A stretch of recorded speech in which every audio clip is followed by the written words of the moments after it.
después. En esos términos, entonces, y muy someramente, sobre la base de esos intercambios epistolares, los documentos relativos a las donaciones recibidas por las fundaciones Chile Justo y Web, de parte de SQM y filiales en el periodo investigado, los movimientos de las cuentas corrientes de estas y de la acusada Carmen Luz Valdivieso, las declaraciones entregadas en el juicio por parte de diversas personas que en distintos momentos se desempeñaron laboralmente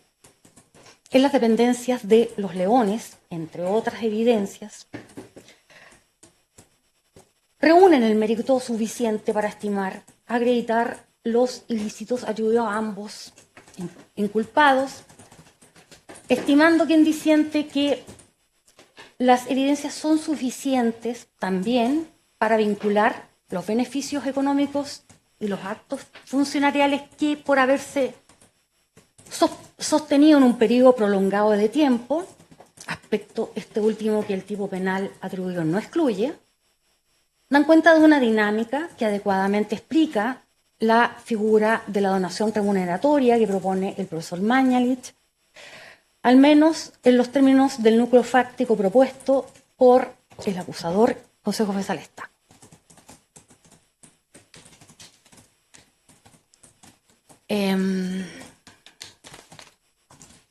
Someramente y en cuanto a los delitos tributarios, la falta de tipicidad objetiva y la infracción al principio de congruencia, específicamente, en primer lugar, en relación con el inciso primero del artículo 97, número 4, quien disiente no comparte lo afirmado en el sentido que esta disposición contiene 5 delitos. Una atenta lectura de la norma permite advertir que lo que ahí se describe son modalidades típicas idóneas para cometer la figura principal, que es disminuir, ya sea de forma directa o indirecta, la base imponible sobre la que se calcula un impuesto. Y por lo tanto, la ejecución de cualquiera de estas modalidades es bastante para adjudicar la pena asignada, al tiempo que también permite afirmar que si se ejecutan 2 o más, no es posible castigar por pluralidad de hechos. También, en lo grueso, también se puede advertir que las modalidades apuntan en 2 direcciones. Una apunta a las declaraciones, las que se presentan, pero la otra dice relación con un momento principalmente anterior, pero que también puede ser posterior, y que dice relación con el tratamiento que le puede dar el contribuyente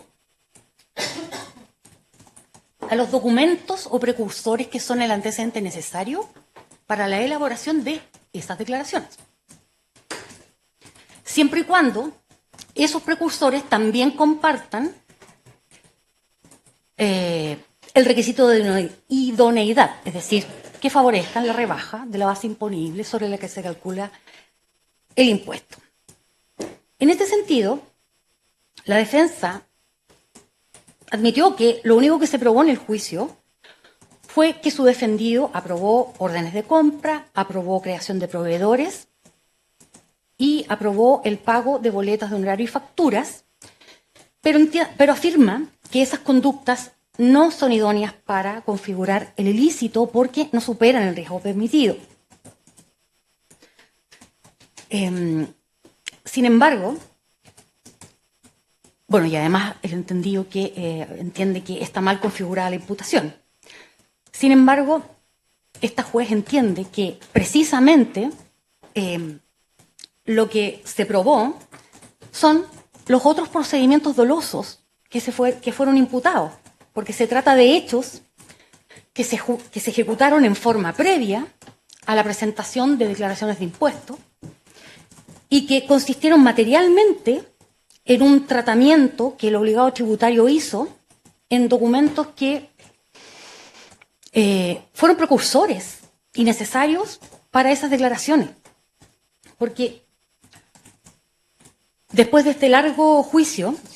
en definitiva no puede soslayarse que hay prueba abundante que da cuenta, en definitiva, que las boletas de honorario y facturas que se mencionan en la imputación efectivamente aparecen registradas en la contabilidad de la compañía SQM y sus filiales Salar e Industrial. De lo cual es posible inferir que, de acuerdo a las declaraciones de varios testigos,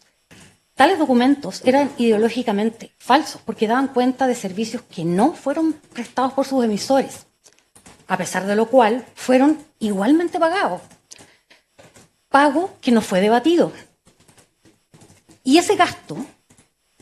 ya contabilizado financieramente en el año comercial respectivo, dando cumplimiento a las normas, fue sin embargo indebidamente declarado como necesario para producir la renta al momento de calcular la renta líquida imponible de la compañía en el año tributario correspondiente. Esta secuencia fáctica justamente comienza con las aprobaciones ya descritas y que la defensa admite que fueron acreditadas. Y los testigos Ricardo Ramos, que es el actual gerente general de la compañía, Danitza Yepes, quien a la sazón era la encargada del área tributaria, y el contador auditor José Pérez, quien en la época de los hechos dijo que era el contralor de la firma, coinciden en que había un manejo centralizado de los documentos necesarios para que la compañía pagara boletas y facturas. Y que el engranaje se movía a partir de aprobaciones y autorizaciones. Y aquí cito la declaración de Ricardo Ramos, porque él describe de forma elocuente cómo opera el software y su importancia, y que las defensas dicen que nunca fue descrito, etc. Lo cito textualmente,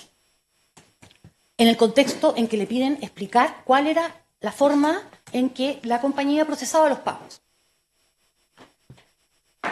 Dice, una vez contabilizada, la boleta queda en la base de datos del área de contabilidad de la empresa y pasa a formar parte de la base contable y tributaria de la empresa.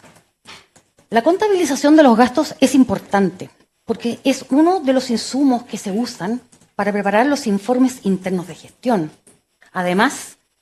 se trata de información necesaria para preparar la contabilidad y los estados financieros de la sociedad, y con ella, el área tributaria de la empresa confecciona las declaraciones de impuestos, la recuperación o pago del impuesto a las ventas y servicios, y en general, todo lo que dice relación con el estado contable de la compañía y el cumplimiento tributario. Luego, las alegaciones en torno a la confianza depositada por los equipos gerenciales de la empresa en los empleados de las unidades tributarias y de contabilidad, que el gerente general nunca habla con estos empleados, que nunca instruyó y que, en definitiva, los que no hicieron la pega fueron estos empleados, tampoco se hacen cargo de las obligaciones legales del gerente general de una sociedad anónima, como tampoco de las actas de directorio en la que constan los amplios poderes de administración y representación que año a año fueron entregadas al gerente general. Ninguna reflexión se ha vertido sobre el sistema de autoliquidación de impuestos, que es el que gobierna o sobre el que descansa nuestro sistema tributario, en el que la información que los contribuyentes entregan a la autoridad administrativa es fundamental. De manera tal que, junto a la recaudación fiscal, la fe pública está comprometida sustantivamente por la actuación de los particulares. Y es desde esta perspectiva es donde debe analizarse si la infracción dolosa a los deberes de información que se materializa en el tratamiento indebido que se hace a los precursores merece o no merece el reproche penal, teniendo presente en este análisis que el solo hecho de no presentar, omitir maliciosamente la presentación de declaraciones exigidas por la ley ya es delito. Efectivamente, la evasión tributaria se cristaliza, o el efecto se cristaliza, al momento de determinar la renta líquida imponible y descontar como gasto necesario lo que ya se tenía registrado en la contabilidad. Y también es efectivo que el registro de los gastos es obligatorio y que la ley no distingue en ese registro entre gasto necesario o rechazado. Pero lo que se imputa no es únicamente el registro de boletas y facturas, sino que el registro se haya efectuado con plena conciencia de que lo que daban cuenta los documentos que se registraban en la contabilidad no era efectivo. Entonces, la idoneidad que la defensa echa en falta sí existe, porque con esa conducta se alteraron los insumos, balances, estados financieros, que son necesarios para la determinación de la renta líquida imponible, como lo explicó el actual gerente general de la compañía.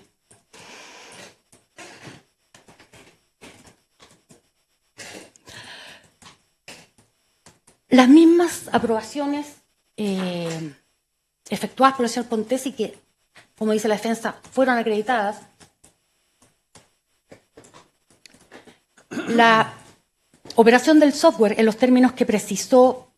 quien es hoy el gerente general, el registro de los documentos tributarios en la contabilidad de la compañía en el periodo de la acusación, las actas del directorio en las que consta el otorgamiento o las facultades y poderes de administración y representación que fueron otorgadas al gerente general, las solicitudes de rectificación de declaraciones de impuesto presentadas por la compañía ante el servicio y sus fundamentos, y la estructura organizativa de la compañía al tiempo de los hechos en materia de la acusación, entre otros, permiten descartar la alegación de falta de dominio del dominio del hecho que alega la defensa y dar por acreditada la responsabilidad de autor ejecutor que se atribuye, toda vez que la alocución inducir contenía en la primera parte del inciso primero del artículo 97, número 4, por cierto, no alude o no supone una relación intersubjetiva como parece entender la defensa. En su segunda acepción, inducir es provocar, causar algo, desencadenar. Y ese es el sentido en el que tiene que interpretarse, sobre todo considerando lo ya dicho respecto del sistema de autodeclaración y liquidación de impuestos, que es el que rige el ordenamiento tributario y que además hace plenamente aplicable el artículo 99 del Código Tributario. Relativo a la faz subjetiva del tipo, si bien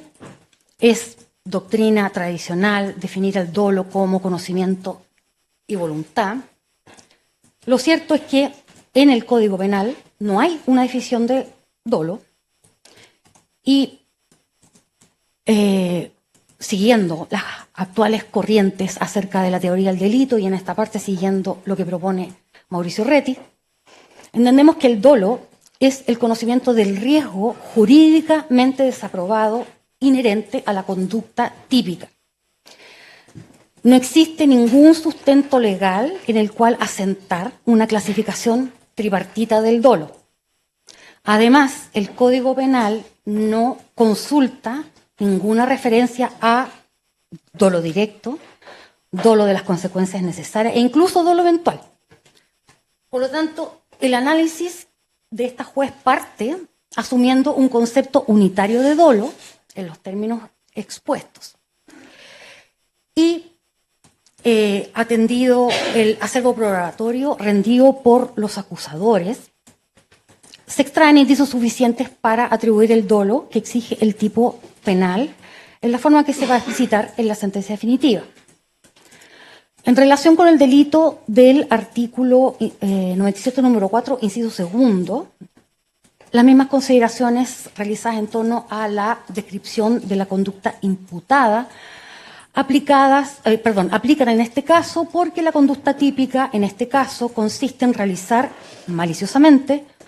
cualquier maniobra tendente a aumentar el verdadero monto de los créditos o imputaciones que tengan derecho a hacer valer.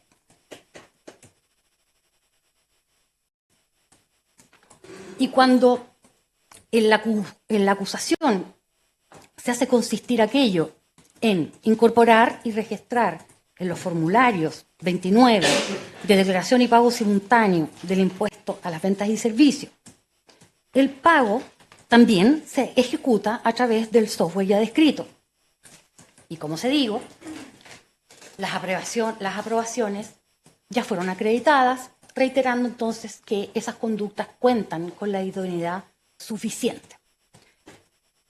La tacha de falta de tipicidad objetiva, porque no habría perjuicio, toda vez que esos UM no mantendría deudas tributarias, considerando la naturaleza del tipo penal en comento,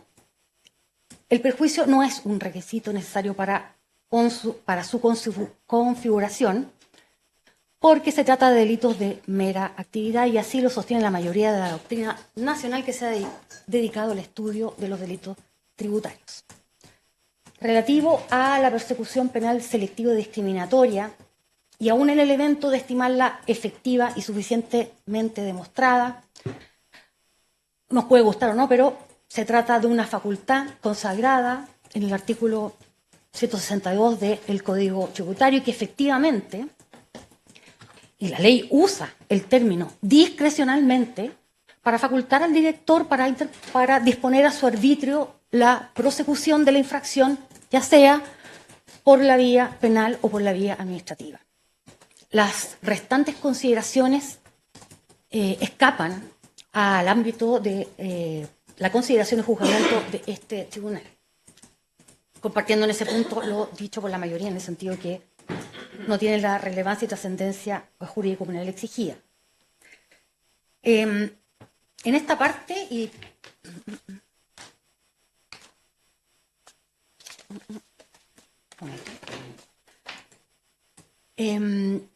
quisiera precisar que, atendido lo que se ha expuesto, antes. En relación con las peticiones de absolución de la defensa de las señoras Valdivielso y Gavieres. Respecto de la falta de acreditación del aspecto subjetivo del tipo penal en el delito de facilitación, considerando lo que lo ya expuesto previamente, apunto aquí lo señalado por el profesor de la Universidad de Girona, don Ramón Reyes Ibáñez, en el sentido que el dolo debe ser concebido solo como conciencia de la realización de un comportamiento típico objetivo. Es decir, ya no se trata de un conocimiento de voluntad, sino únicamente conocimiento. Entonces, para evidenciar ese conocimiento de que el sujeto activo tenía acerca de las circunstancias determinadas que configuran el ilícito, la actividad probatoria tiene que encaminarse a verificar la ocurrencia de hechos que en su conjunto conduzcan a establecer ese conocimiento y no la voluntad. La referencia de la norma a que se haga con el objeto de cometer o posibilitar la comisión de los delitos previstos no significa que el dolo al dolo se integre un elemento volitivo como parte de la fase subjetiva, sino que se trata de lo que la doctrina denomina un elemento subjetivo adicional. Es decir, el conocimiento ya no es solamente respecto de ese riesgo jurídicamente desaprobado, sino que también se extiende a ciertos aspectos adicionales y que en este caso dicen relación con el conocimiento acerca de la idoneidad del documento facilitado para poner en riesgo el bien jurídico protegido. No importa, porque no es una figura de coautoría, no importa lo que haga la persona que recibe el documento facilitado con esto. Incluso puede no hacer nada y el delito se configura igual. Ahora bien, considerando aquello, el hecho de ser la acusada, la señora Valdivielso, egresada de la carrera de Derecho, socia y representante legal en sociedad y otras organizaciones, la circunstancia de participar en la actualidad como asesora en una asociación de municipalidades, según comentó en alguna oportunidad la defensa, aunado a un inusual movimiento en sus cuentas corrientes en el periodo investigado, respecto del cual no se ofreció ninguna teoría ni probanza alternativa que lo justificara. Y el testimonio de varios emisores al describir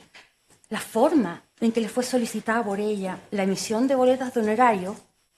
además de hacer desaparecer el sostén de la afirmación de que solo era una secretaria que recibía instrucciones, configuran elementos que permiten acreditar que sí estaba en conocimiento del contexto en que la facilitación se producía,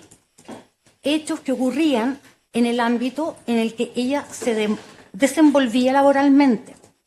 con empleados que respondían a sus instrucciones y encargos, y en los que ella participaba solicitando la emisión de boletas por servicios inexistentes, documentos que procuraba le hicieran llegar por correo electrónico para luego gestionar su pago por parte de SQM por intermedio de la secretaria de la Gerencia General. Conclusiones que esta juez estima suficientes pruebas del conocimiento del hecho y en consecuencia del dolo que exige la figura. En lo que dice relación con la situación de la señora Cavieres, si bien en su caso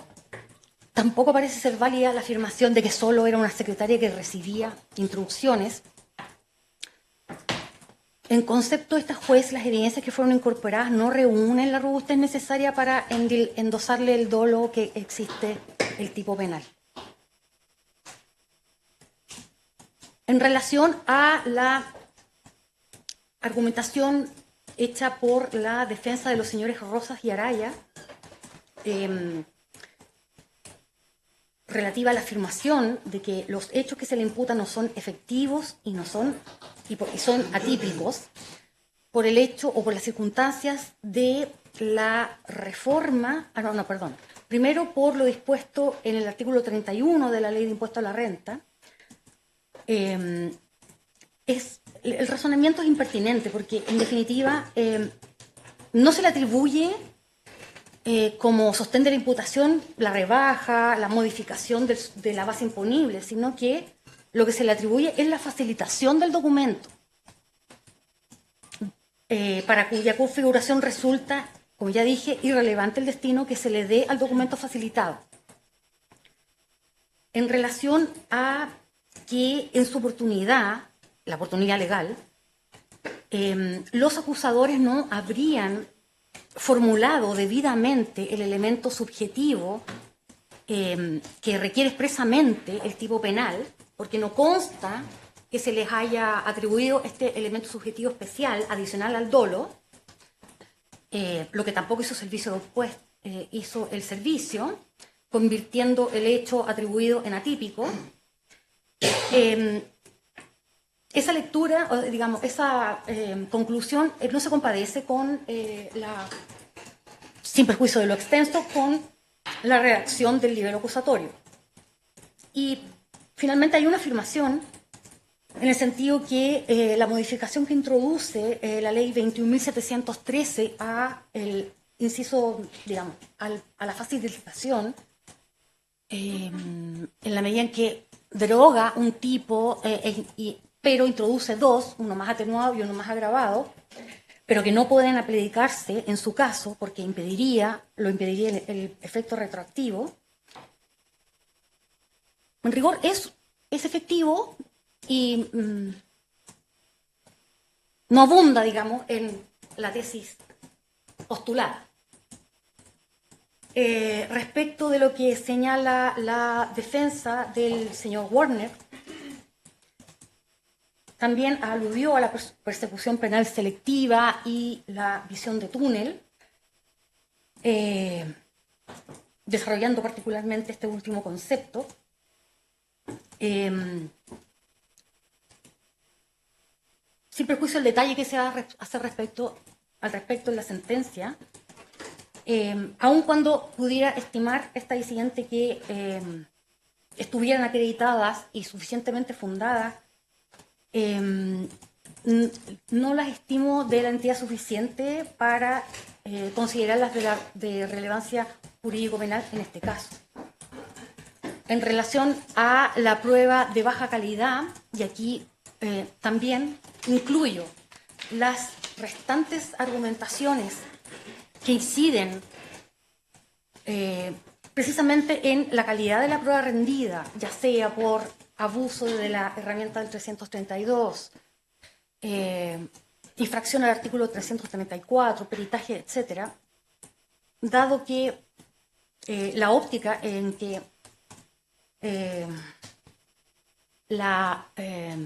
abordo las infracciones a garantías constitucionales, entiendo que deben resolverse en cada caso particular y en relación con cada evidencia determinada. Por lo tanto, van a ser especificadas en la sentencia. Bien. Sí. Bien, con aquello concluye la comunicación de veredicto. Se pondrá a disposición de los intervinientes el mismo. Concluye inmediatamente esta audiencia. Se les va a remitir por correo electrónico y se pondrá a disposición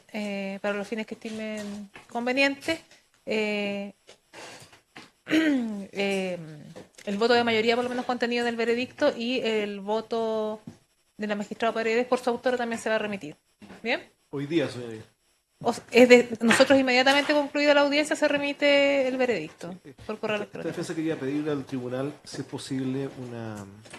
quiero parlamentar en privado con mi cliente y su hijo que está acá, si es posible, alguna dependencia del tribunal donde pudiéramos hacerlo. Pero eso es después de la conclusión de la audiencia. Después de la conclusión. Bien, no hay inconveniente, va a poder, don Patricio Contese y su hijo ingresaron, según se resolvió oportunamente, por el lugar que determinó la administración. Y si usted desea salir a hablar con él en eso, no hay inconveniente alguno porque ya está concluido el juicio, ¿entiendes? Muchas gracias, señoría. Le voy a preguntar a los intervinientes si quieren hacer alguna otra petición, especialmente los acusadores. Señoría, yo solo quería preguntar, ¿el audio se va a subir al mismo link que siempre? Entiendo que sí, el link sigue siendo el mismo. Les consulto si tienen alguna petición, especialmente los acusadores. ¿No? ¿Ninguno? Ya, bien. Entiendo que no hay más peticiones. Con ello, atendida la decisión absolutoria de mayoría, se concluye el presente juicio oral. Que tengan una buena tarde.